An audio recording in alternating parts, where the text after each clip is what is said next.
黄葛老街枕着沱江的涛声，在富顺县的南部静卧百年。它曾经是黄葛乡的心脏，自清代起，这里便是商贾云集的繁华中心。窄巷蜿蜒如时光的褶皱，将黛瓦青砖的故事娓娓道来。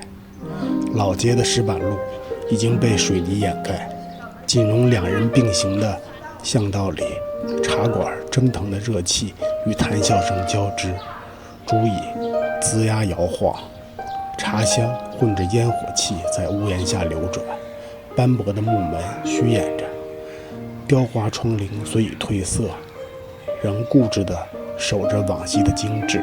最大的南花宫如同迟暮的贵族，飞檐斗拱上彩绘剥落，雕梁画栋爬满青苔，往昔的富丽堂皇化作了墙上歪斜的裂缝。一旁的黄葛乡公所也沉默地耸立着，砖石间裂纹里塞满了旧日的时光。整条老街不过数百米，却盛满了几代人的回忆。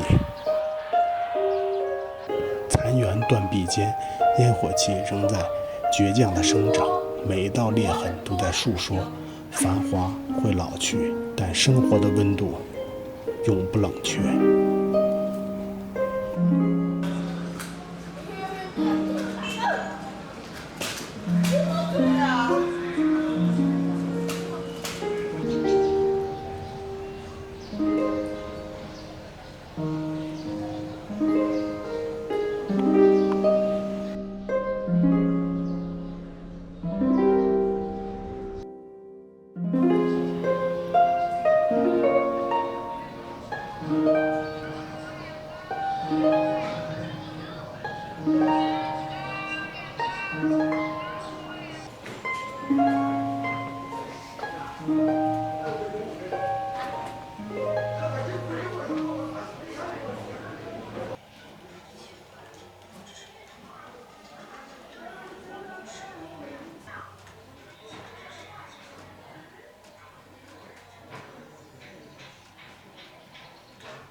以前的夜晚。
啊，那所以这边玩了都没那个位置，那么的，这个嘛都没玩了，然后后面是从那个啊，不要去的说。我搞一个那家在唐大来门口那个。俺们爸爸那门口。啊，那不是那时候的。不是吧？